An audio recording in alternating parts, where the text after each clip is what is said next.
Hello and welcome to the first edition of Racing, Wrestling, and Radios. And today's topic is going to be ham radio related, and it's about ham radio nets. Stay tuned.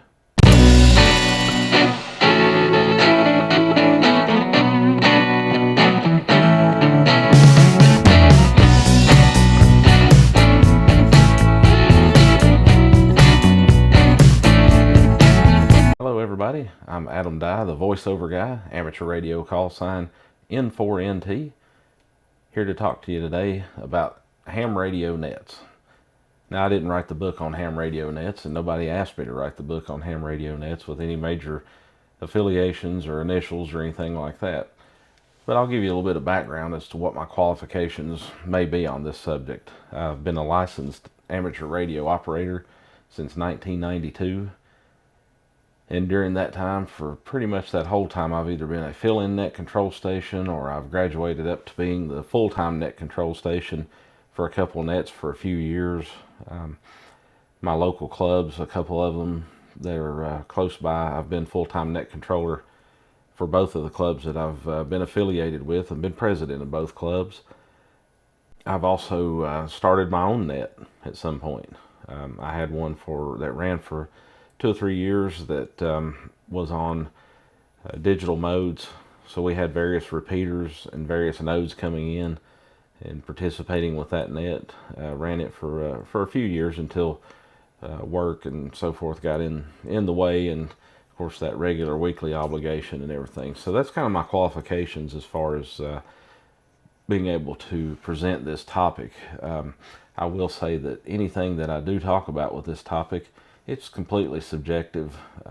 Most folks know what the FCC rules are and best practices, that kind of thing, the things that you absolutely have to do when it comes to operating in general or operating radios. So there's a lot of subjective opinion in here, but there's also a lot of experience, a lot of nets that I've called over the years. I've tried various things that just didn't work, that maybe just flopped out, wasn't very popular, or just didn't go well.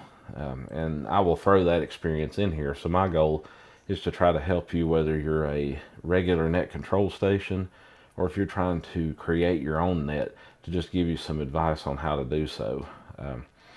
There's no absolute hard, fast rules as far as what a net should contain and how it should go, other than just the normal FCC rules or whatnot of no malicious interference, for example. And also repeater owners and node owners, you should have their permission to use their equipment if you're going to do that. If you own the equipment, then you're home free. So let's get started, and we'll talk about a few things. So best practices. I have this highlighted in yellow. Net control station should ID every 10 minutes. Don't forget to do that. It's real easy. I've experienced that as a net controller myself, that I'll get into the conversations or listening to the comments, and I'll forget to ID on a timely manner. Usually, if you go ahead and ID when the repeater IDs and then keep IDing when the repeater IDs, that kind of helps you set that time. You can apply, of course, you can apply it to just normal QSOs on the repeater, but it's real easy to get wrapped up when being the net controller and forget the ID.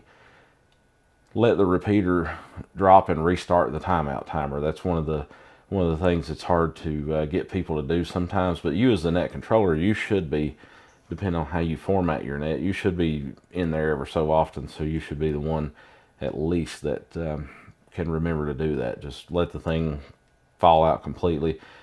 Maybe even announce that you're going to do that as you get started. That way people know if there's that little break of silence or whatever, that you haven't left or anything. You're just trying to let the repeater do its thing. A lot of modern repeaters, even the older ones, probably had the capability. You could set that squelch tail really, really tight. I mean, you could virtually set it at 0 now, where there isn't one. I have found that about a half second is really good for allowing the repeater to reset itself, being fast enough that people can't just jump in on the squelch tail, but it leaves you enough squelch tail that folks know they're getting into the repeater, that they hear it, and that their transmissions are solid whenever they're having a QSO or they're trying to just call out and see if other stations are available and they don't know, if they're getting into the repeater or not. Avoid phonetics on FM, and of course this also applies to like DMR and Wires X or C4FM Fusion, those type digital modes, but I'm just going to kind of refer to that as FM. Avoid phonetics on FM unless there's a reason for using them, such as other stations misunderstanding your call sign. When phonetics are needed, stick to the standard phonetic alphabet. I hear a lot, especially I'm a more of an HF operator most of the time now. I've kind of shifted from the repeaters and stuff. I still participate with those and whatnot, but the majority of my time is spent on HF, and I hear a lot of phonetics out there that I'm like, where are they getting these? Usually international phonetics. The reason we do that is folks have, it's not just someone set down a set of phonetics and says, hey, I think these are the best, and maybe they got the majority of votes. There's actually some research that goes into a lot of those things, that the particular words that you use for your phonetics are proven to be not easily misunderstood. Like for instance, hotel for H instead of Harry. I've heard some police agencies use that. Harry could be confused depending on the amount of static with Barry or Larry or something. Just kind of one example. I could go through several, but the phonetics, the international phonetics, are typically proven to be less likely to be misunderstood. Do not kerchunk the repeater. You're supposed to identify if you make a transmission, so even if you are testing your equipment, trying to figure out what's going on, make sure everything's up and running, identify with your call sign at some point within 10 minutes, but don't just make transmissions or key ups or whatever without any kind of letting someone know what's going on. Hey, I'm testing or whatever, and then within 10 minutes identify your station. One thing that sometimes folks get confused on, and the rules many years ago was that you start with your call sign, end with your call sign, and maybe it is still kind of a best practice, but the FCC rules do only dictate that you identify within 10 minutes, so you can actually start having a conversation, and then at the end of 10 minutes you have to identify your station. So don't kerchunk the repeater, because you're basically keying up without identifying. And then avoid CB jargon, such as amateurs have names, not personals or handles. One of the things when I first got into amateur radio around 1992, at least locally where I was at, a lot of folks were using a term. They would ask where someone's location is. They'd say, what's your 20? Well, that's a 10 code from CB. Again, not FCC rules. I'm just talking about etiquette type stuff, best practices, things that have been widely accepted in amateur radio. So try to avoid the CB jargon when you're conducting your net. Think about it like this too. When you're conducting a net, you've kind of stepped up to another level in your amateur radio journey, and now you are leading. So lead by example. Try to show the new guys coming in, the guy that or gal that's bought the $20-$30 Chinese radio or whatever, and they're getting on the air. You don't want to belittle anyone, but set an example as far as best practices go, and also don't be afraid to tell them, hey, typically on amateur radio we do it this way. Don't belittle anyone. Don't talk down to them, but be willing to elmer and teach someone. Don't just let certain things go. One of the things that I remember when I was a new ham, I had nothing but an HT. It was the Radio Shack model HT, which is what's pictured up here in the corner of this slide. And I didn't have a power supply or anything like that. And I started running the radio after the batteries would go dead off of the wall plug. And that created this massive hum whenever I was transmitting. I've actually heard in modern times some amateurs doing that, and no one says anything to them at all. So we should let people know, hey, your audio, you got this massive hum or whatever. But one of the things that happened with me, one of the guys said, hey, you've got this massive hum in your audio. And then the next day, one of my fellow hams showed up with a 3-amp power supply and said, here you go, kid, here's your power supply so you can get on the air after hours or after your battery runs down or whatever. Like that's what we should be doing as hams, helping each other out. I know that kind of sidetracked topic, but I wanted to throw that in there. And always listen before you talk. One of the best things that ever happened for me in my amateur radio journey was that I acquired a programmable scanner before I got my ham license, and I listened to local repeaters. It's real easy to do now. Like I said, Chinese radios, $20, $30, $15, $16. I've even seen them as low. You can, when you get this inkling to get into amateur radio, get one of these radios and start listening. But when you go to call a net or occupy a frequency in any way, listen for a moment before you talk. If your net starts at 9 o'clock p.m., get on there a few minutes ahead of time and just monitor the frequency. If there's any kind of malicious interference, such as kerchunking, touch tones, rude comments, anything like that, don't acknowledge it. That's what they're going for. Don't feed the monkeys, as they say, or whatever. Just let it go. Move on. If it becomes overwhelming, you may have to move to another frequency for the time being, another repeater, something like that. If it gets really bad, then good old-fashioned fox hunt and try to track them down. We kind of have to police ourselves as amateurs and find the suspect, and then we turn it over to the authorities. Make sure that you have the repeater owner's permission before you conduct a net or any kind of event on the air like that. Whether it's a repeater or a wires X room or DMR, whatever, make sure you have the owner of that primary piece of equipment, that you have their permission before you start doing that. They don't own the frequency necessarily when we're talking about an FM repeater, but they do own the piece of equipment that's repeating your signal on there. And if it's something they don't want or don't like on that repeater, then they have every right to shut that repeater down and not let you use it. Emergencies. Break into a conversation with the word break or break for priority traffic, but don't use the word break to just join in a QSO or get yourself into the net or anything like that. And as a net controller, let people know, hey, break is for emergencies. So if you have an emergency, by all means use that, but don't use that just to break in and try to get a comment on something that someone's saying or something like that. All stations should be given, or should give, immediate priority to someone with emergency traffic. All right, so let's talk a little bit about the script, the preamble, whatever you want to call it. I've heard it called different things. Basically, what you're going to say as you go to conduct your net.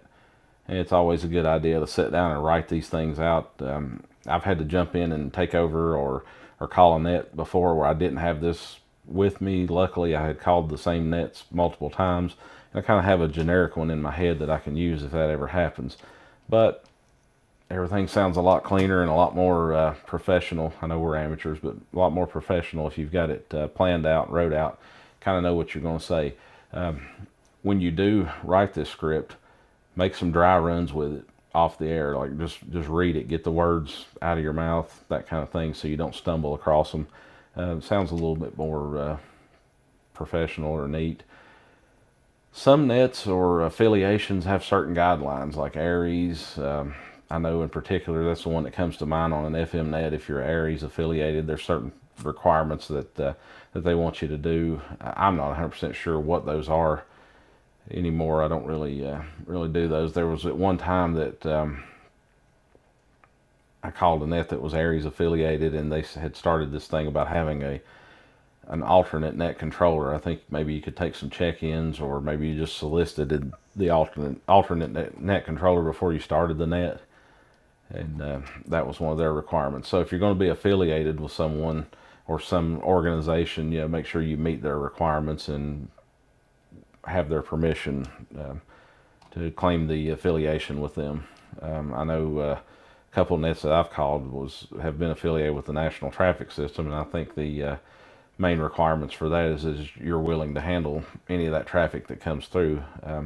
Years ago, not so much now with the modernization of cell phones and video chat and whatever else, but years ago I actually did get some traffic from the National Traffic System, and it was back during Desert Storm. I actually had a soldier stationed in Iraq, and this was the first Iraq war in the early 90s, that sent a message home through the National Traffic System, and it landed on my net that I was calling one night, and I was like, wow, I've asked for that 100 times, but now I'm really having to deal with it.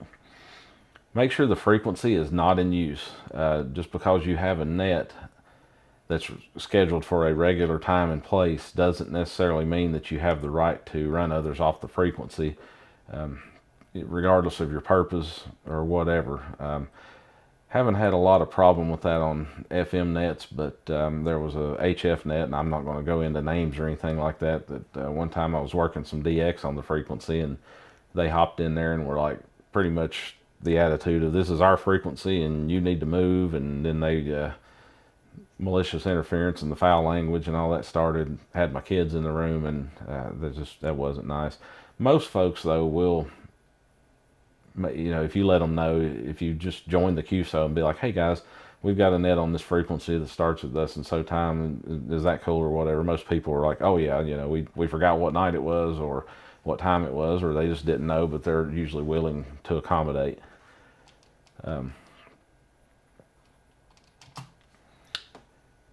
So in your script, the first section should include what net you're calling and who you are. Like for instance, one of the nets that I call, it's the Bristol Amateur Radio Club 2-meter net. So I'm calling the Bristol 2-meter net. This is N4NT, name's Adam. I'm net control station for tonight. Something like that. Just identify your net, identify yourself.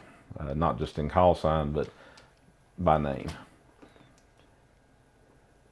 Don't start a FM net or other talk modes like C4 FM, DMR, that kind of thing. Anything other than sideband, don't start with CQ. Again, opinion. This is opinion, but this is also like a best practice thing that I've seen handed down over the years. Me personally, if you start your net, I hate to hear that, but if you start your net with CQ, I'm not going to move on and not check in. There's a couple of nets I check in where they get on and they're like CQ, CQ, CQ.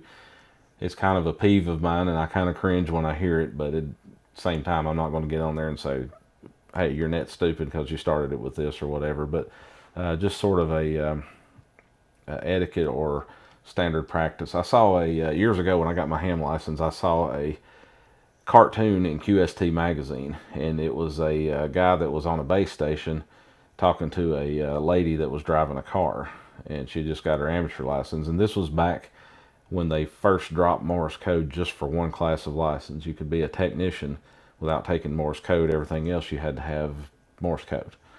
And it showed a gentleman talking to a lady, and he says to her, well, QRX1 while I QSY to the kitchen for a cold 807, and she's got this perplexed, confused look on her face. So keep in mind that's part of it, but it's also just unnecessary on FM.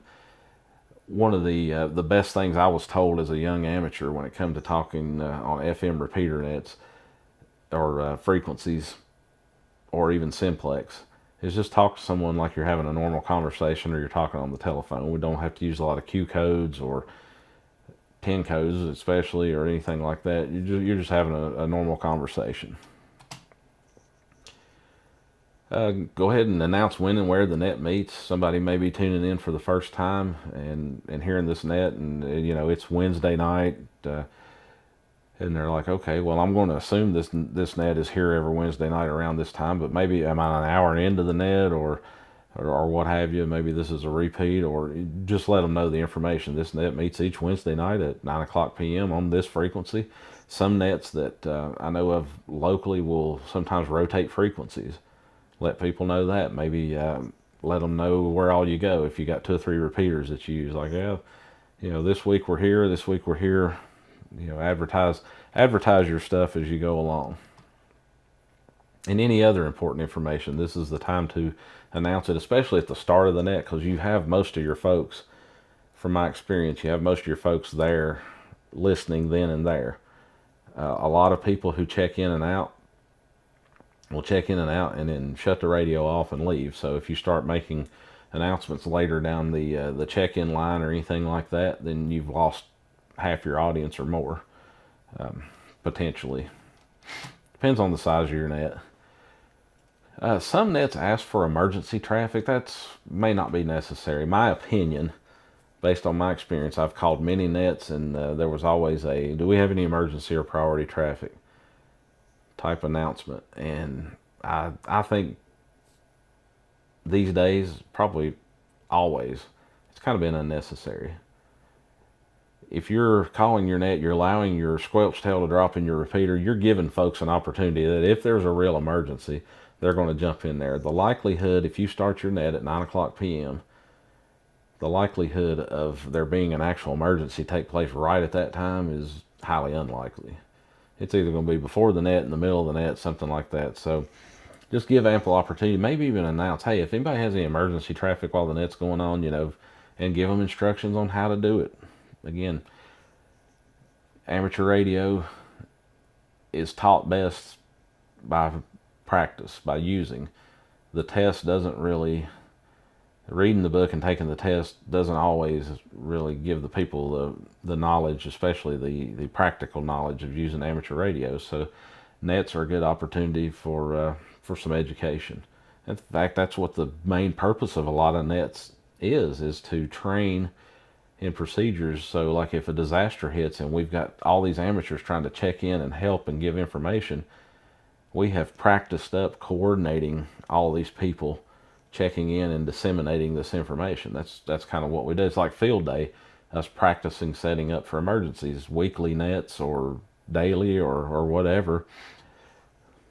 99.9% of the time they serve the purpose of being able to meet and converse with your friends, but they also serve a purpose of practicing and preparing for emergency situations. Whether it be a disaster or some kind of weather, skywarn type thing, you can practice yourself for handling the dissemination of skywarn information without ever actually calling a skywarn net. You can just do a check-in and comment section type net, and that prepares you of writing down check-ins and the whole procedure and coordinating and kind of being in charge, for lack of a better word, or leading a coordinated effort by amateurs. And take announcements, things like that if you want to. Some nets don't allow comments or don't ask for comments, whatever the case may be, so they have an announcement section at the beginning. Some do both.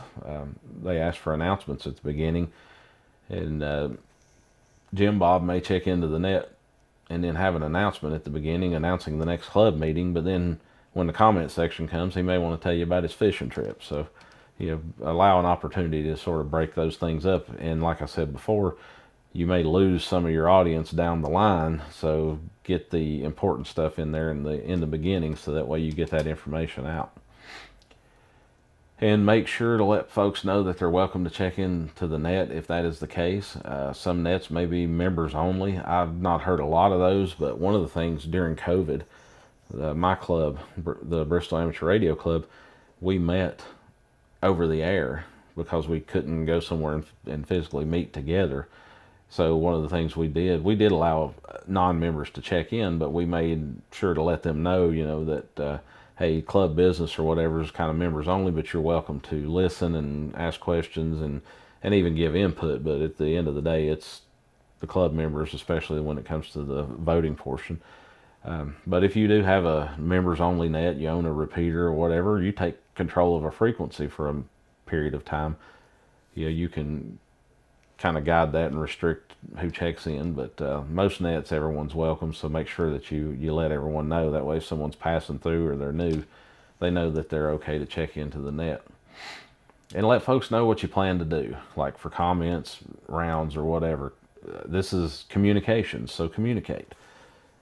Let people know as you're going through your script, your preamble, the start of the net, hey, this is a check-in and comment net, so we'll take, after we take check-ins, we'll take comments unless you check in and out, or tell them what you want them to do. If you want to make comments, just check in. That's usually what I say. Just check in. Just check in normal. If you don't want to make comments, let us know you're in and out, and check in and out. Some nets, and I thought I discovered this in recent years and thought it was really awesome, would have more than one round of check-ins. They would do like a round table, maybe give a topic or something like that, and they would do a round table on the topic and maybe give comments, and then have like a 7-3 round or something like that. take some type of short time check-ins at the beginning, however you do that. Digital nets always did, hey, do I have any short time check-ins? I really like the short time term a little bit better, because it seems like when you open it up for mobiles and portables, then you have folks local who are at home check in with a portable radio just to get at the front of the line, which is, it's okay, but I'd rather call it what it is. I want to check in first because I want to get out of here. So allow for short time check-ins. That could get out of hand if you have a big net or something and everybody wants to do that. But most of the nets that I've participated in, even when we had a large amount of check-ins, you still had a limited amount of folks that kind of claimed that short time thing. But it is good. Like for me, for instance, I'll check in. I have a kind of job where I drive, and I may be called away to do something before I get a chance to comment. So I can check in on the mobile, portable, or short time check-in, and they get to me right away. And it may be that I get to stay in my car and listen to the whole net, and it may be I have to go take care of something and I'm out of the car. So set up a short time check-in of some kind, whether that's mobile portables or you just call it short time. Time sensitive, time limited, whatever. Then take regular check-ins. So go ahead and start on your regular roster, and whether that's you're going to let them make comments or whatever, but make sure you include that in your script that you're going to take regular check-ins. And I may have touched on this already, but give clear instructions on what you want people to do when they check in, the in and out stuff, whatever the case may be. If you're a multi-round net, like, you let them know, hey, we've got 3 rounds. And if for some reason you only want to go through 1 round, let us know at the end that you're done, and we'll mark you off the list and not call you 3 or 4 times on the second round. Something else that you could also do that I found really handy, especially when I had a fusion net, is what I called it, and it was on C4 FM, and it had multiple nodes and rooms that would attach to it when the net was going on, and that of course made for 40-50 check-ins, sometimes pretty lengthy net. One thing that you could do is let people know, hey, we're going to have you pass it to the next person, so jot that down or whatever, and we'll kind of go back over it, but jot that down and keep up with who's checking in. Or if you're using NetLogger, let them know, hey, you can get on NetLogger, you can get on NetScraper from your phone or whatever, and you can see who's next. That has been one of the greatest modernizations, helping tools or whatever, when it comes to calling nets that I've ever experienced. And when I had those lengthy nets like that, I mean, it gave me time to take a break and kind of reset or whatever and rest. If you hear a double, like on regular FM, if you understand one of the stations, go ahead and jot that one down, put it in NetLogger or whatever program or spreadsheet or whatever you're using, and acknowledge that check-in, but go back and make sure you catch the person that doubled. If you can jump in there before someone else checks in, so like for instance, you get a check-in and then the next check-in's a double, but you hear one station, you don't hear the other one, try to jump in before the next one has an opportunity to check in and get that double, and try to get them into their place in line. And don't lose them down the list or anything like that. But make sure you go back and you catch those and you acknowledge and give it every shot you can to try to get them checked in. Sometimes maybe their signal's weak or something like that. Software programs such as NetLogger are excellent tools, but be prepared just in case software doesn't work, computer crashes or something like that, freezes up or anything. Have yourself a backup to be able to handwrite. NetLogger, I will find my cursor here, pull it up on the screen for a moment. NetLogger is an excellent program. You don't have to go live with NetLogger to be able to use NetLogger. You don't have to have a QRZ account, although that is handy as all get out, because you can just type that call sign in and it will auto-populate the information. So I'll put in my call sign and just hit tab, and it puts in typically all the information, and it's picked up my town, my county, all that kind of stuff. I have went in here and modified this myself because I don't go by my legal first name. That way it displays, if I do go live, it displays the name that I want to go by. Under the remarks, you can put remarks in there and you can save this information, and it will always display. Like I used to put, when I was president of the Bristol Amateur Radio Club, I would put BARC president and net controller or whatever. I'm not going to go into all the features of NetLogger. Here on Ham Radio Zone, I actually have some videos that cover all these features for being a net controller using NetLogger.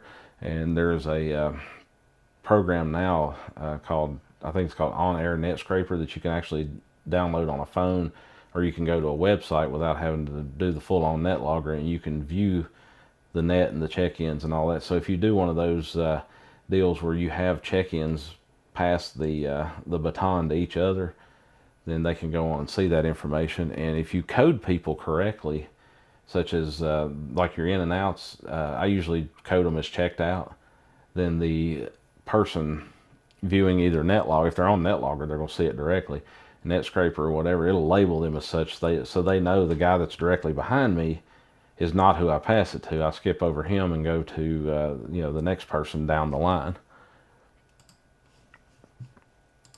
So that's just one of those things that has made life a lot easier. And again, I've 30 some years now of calling nets, and these last 10 have been just a whole lot easier. One of the things that you'll do if you have a regular net with a regular group of folks that check in, you'll find yourself that the person can just key up and start talking, and you either start typing or start writing a call sign. You know exactly who it is for several of them, and that makes you a little more proficient and faster at conducting the nets.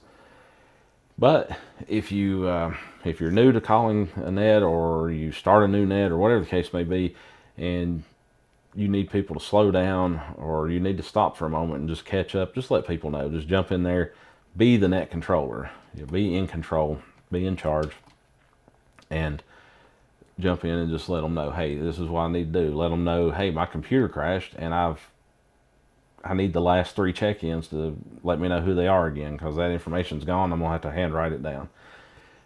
Don't let another station take over unsolicited and be in control. Be the net controller, be in control of the net. Make sure you emphasize, maybe you put it in your script somewhere at the beginning, that all things go through me, net control station. Don't let people jump out and kind of freelance or anything like that. If you have an alternate net controller, then maybe they jump in if you have a crash or something like that of your equipment, or your radio goes down, then someone should jump in there, but otherwise everything goes through you. If possible, have a backup rig. I'm fortunate enough that some of the nets that I fill in for, I don't have a full-time net control gig anymore. Some of the nets that I fill in for, I can reach those same repeaters with an HT. So I keep an HT handy. That way I can, and I've had it happen, power failure, something like that. I can jump on there. Hey, I'm on a portable. Is the repeater still working? I've had a power failure. I've had some kind of crash. I'm gonna have to back up and see who all checked in. I'm gonna have to handwrite it, something like that. Keep a backup like that. Of course, if possible, keep your station backed up, computer and all. That way you can, keep that information in front of you if there is a power failure or something like that. Especially if you're calling a Skywarn net or something like that, you may have the potential for your power to go out. If it's lightning, you need to back out anyway. But if it's just thunderstorms and wind, you could still end up losing power. I've got one of these, and I'm not trying to advertise, and I'm not being sponsored, but I've got one of these Jackery. It's called a generator, but it's actually just a big battery. It stores energy that you can charge either off your house electrical or solar, which comes in handy because I can power my computer and my 2-meter 440 mobile off of it and keep a net going if I need to, or I can jump on an HT with a battery, and most repeaters that I use I can get into. Some special considerations for digital modes. It's a little bit of a different animal, and of course by digital modes I mean like C4 FM, DMR, those type things. Not talking about FT8 or anything on HF. This is strictly repeater, local type stuff. Somewhere in your script, or just on a regular basis throughout your net, voice of experience speaking here, emphasize, remind people the node needs time to open up. Let them know, key up, count in your head 1001, 1002, and then begin speaking. That's also a good practice on FM repeaters. You may not have to let it go as long, but it's a good practice to let everything kick in. These nodes especially if you, and my experience lies mostly with Wires X and C4 FM, but what I've seen of DMR and other modes, these are kind of the same animal in this respect anyway, is that especially if you have multiple nodes connecting to your net, it takes a moment or two for all of them to kick in. And I've actually sat and watched my Wires X screen and be able to see, you know, when stuff's keying up and everything. And it does. Sometimes you can jump in there a little too quick and miss a node or two, or you were hurt on this one. Just give everything a moment to kind of kick in. And also don't forget, just like a repeater, even if you're using exclusively nothing but computerized nodes, they have timeout timers. Wires X is like 3 minutes. Make sure you don't jump in on someone else's timer. Let everything rest as well. And it only takes a couple seconds. But folks are want to be quick on the key to jump in there. So you as the net controller need to emphasize these things and let people know this is what's going to happen. So for everyone's enjoyment, let's do this.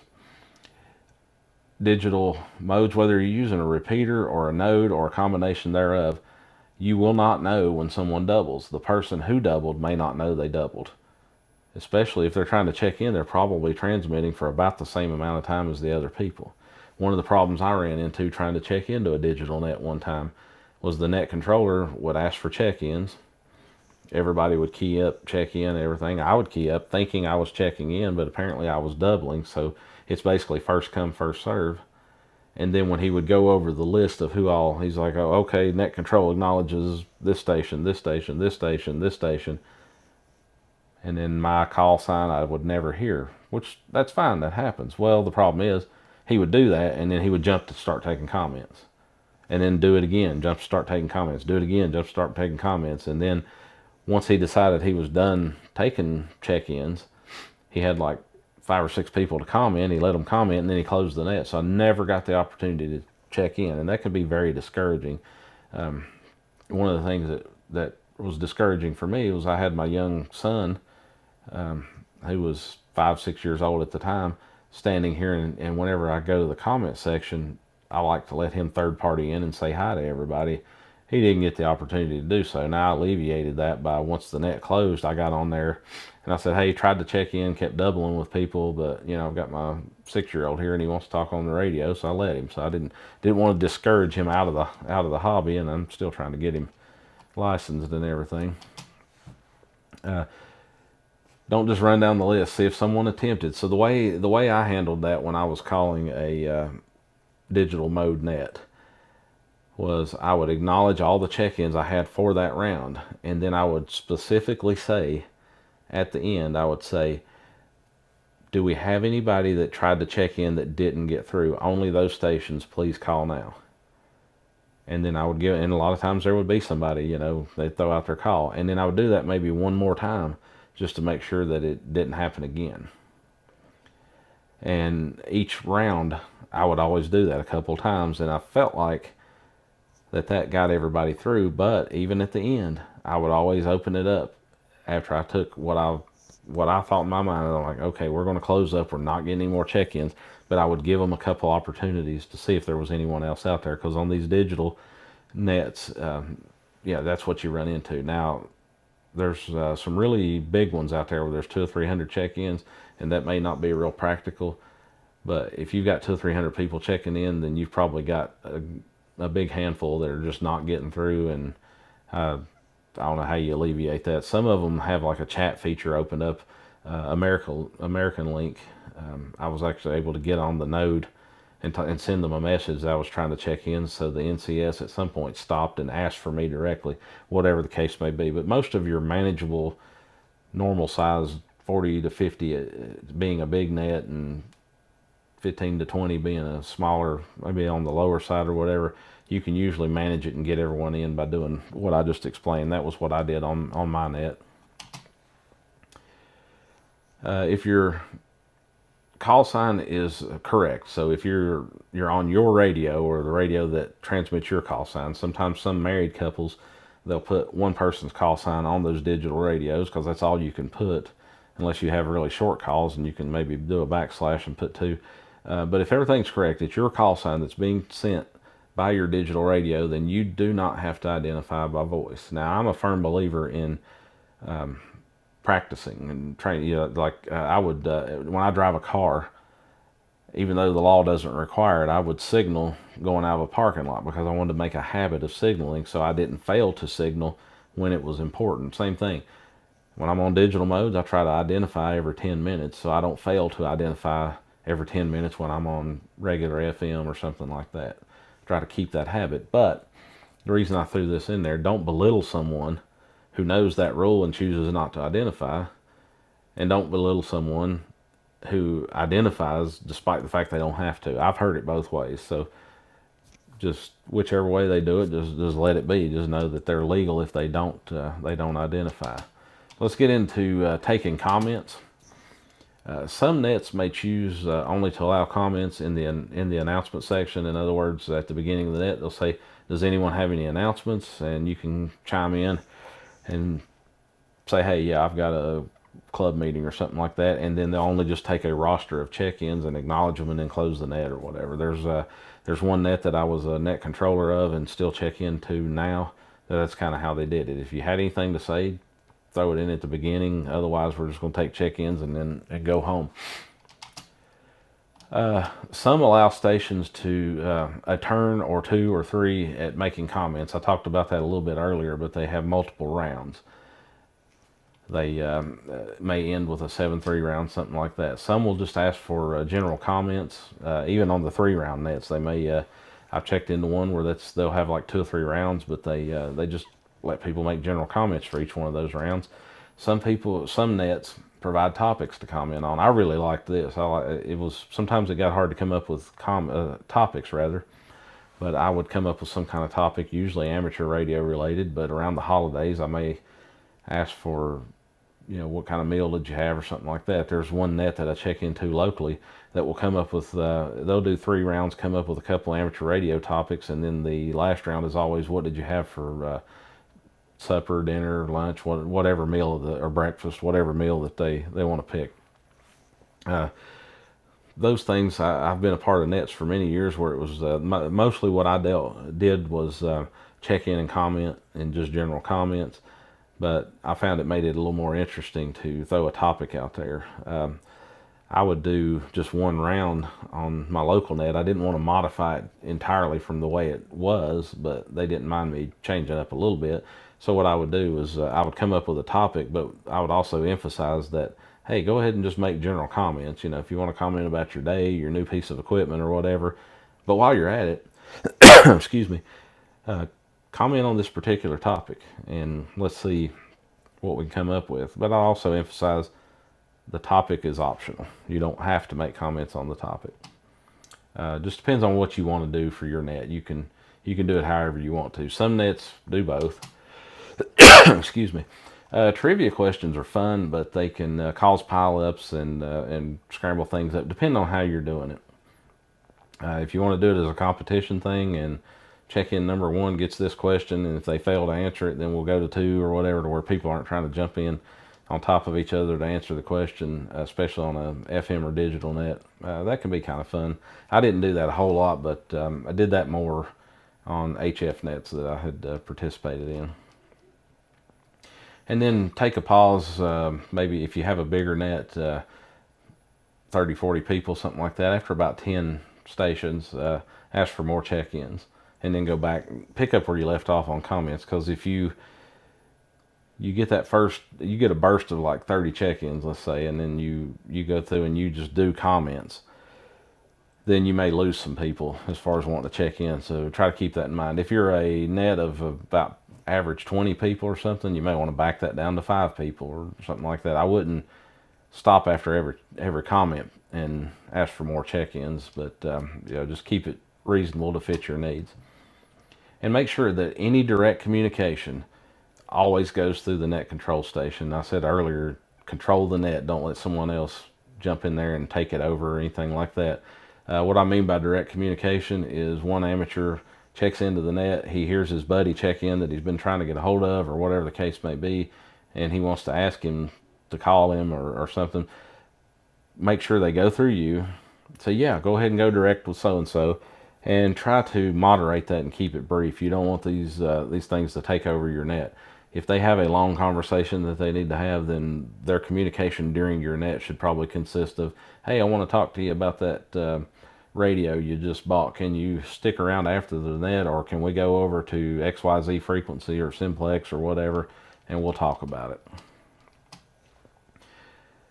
And develop your own methods with for keeping up with the status, like in and out, etc., unavailable, whatever the case may be. Some nets that I participate in locally, they will allow what they call proxy check-ins, and that means, for instance, I'm working the night of the net, so I call my buddy and say, hey, check me in by proxy. I'm not there to make comments, I'm not physically present, so come up with a method. And NetLogger is real easy. There's function keys that you can use to highlight people as in and out. You can also highlight them as unheard. I think when I do last calls, which is last calls for silent keys, and there's several videos of that on this channel if you would like to check those out. On NetLogger, I always put the silent key as check-in number 1. I highlight them as in yellow, that they're not physically present or anything, and I put a remark in there that they're silent key. You may do that with proxy check-ins, highlight them a different color than you do someone who's checked in and out, because sometimes in and out check-ins may come back. But whatever works for your particular net, because it's different strokes for different folks, and you got to tailor your stuff to what's working for you.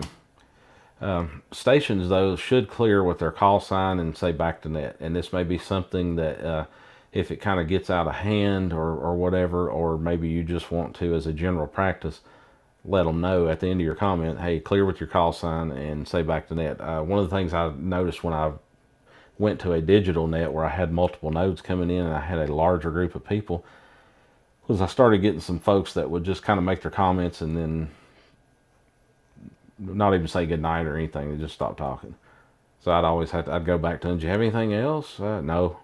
No call sign, no back to net. So communication, this is communication. So let folks know when you finish your comments, please sign out with your call sign and say back to net, so we know that you're finished. One of the cool things is the what I call the marathon or passing the baton nets, where one station passes it to the other. That kind of puts them in a spot to have to acknowledge that their comments are over, because they're going to pass it on to the next person. If they just stop commenting, double check with them, make sure they're done, or just move on if it's obvious, or if you've got a big net and you need to start kind of ushering people through or whatever. If somebody just stops talking, move on. Now, keep in mind though, and I used to have a fellow that checked into my nets. He's a silent key now. The ones that I participate or call would get really long-winded, and I think what he would do, he would actually have the timeout timer set in his HT, so he would time out that way. And you can usually kind of tell, or they will time out the repeater. If that's the case, sometimes it takes a moment or two before you get the repeater back or whatever. But whatever you choose to do on that, double check with them or move on if you need to keep your net flowing. If you've got like a small net with 5 to 10 check-ins, and you've probably got time to say, hey, were you done talking?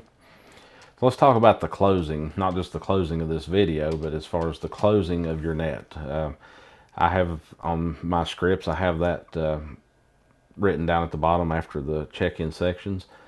Check and double check to make sure that you gave everyone a chance to check in.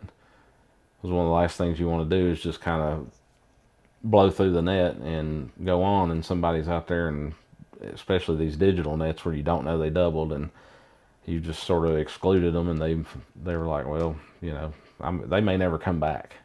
And obviously one of the things you want to do is with your net is you want to have people checking in. If you're a club affiliated net, it may be the difference of drawing them in to be a member of your club or not being a member of your club. But don't beat a dead horse either. I've heard net control stations call 3, 4, 5, 6 times, and into dead air just because they only had 4 or 5 check-ins for the night. Sometimes certain seasons like holidays or whatever, that's probably all you're going to get. Give it a couple tries. You don't hear anything, move on. Once you decide to close the net, you may want to let people know how many check-ins that there were. Every net that I've ever done, I always announce the number of check-ins at the end. That's optional. Just depends on what you want to do with your net. But always, always, always thank everyone for checking in. Be friendly, inviting, and everything, and thank them for checking in. Invite them back next week, next day, whatever the case may be for your net. And then announce that you give out your call sign. This is N4NT, and you're returning the repeater or frequency back to general or normal amateur use. I've got a net script for one net that was written that says general, one that says normal, whatever conveys to the awaiting amateur that this frequency is now open back up for us to be able to rag chew or do whatever else we want to on. And if applicable, thank the repeater or the node owner or whoever gave you permission. If you're not that person, thank them for letting you use their equipment. Repeaters are big investments, even the cheapest. I have a GMRS repeater right now, and a friend of mine and I are working on putting up a 220 repeater, and they're not cheap even on the low end. So, and there's work involved. There's work involved in putting them up and keeping them up. So, be gracious to the folks that are doing this for us and putting that equipment out there for everybody to use. Their intention, and they're trying to make the hobby a better place. I haven't really met any repeater owners on ham radio that really didn't want anyone on their repeater. GMRS, a little different story. There are some restricted ones out there, that kind of thing.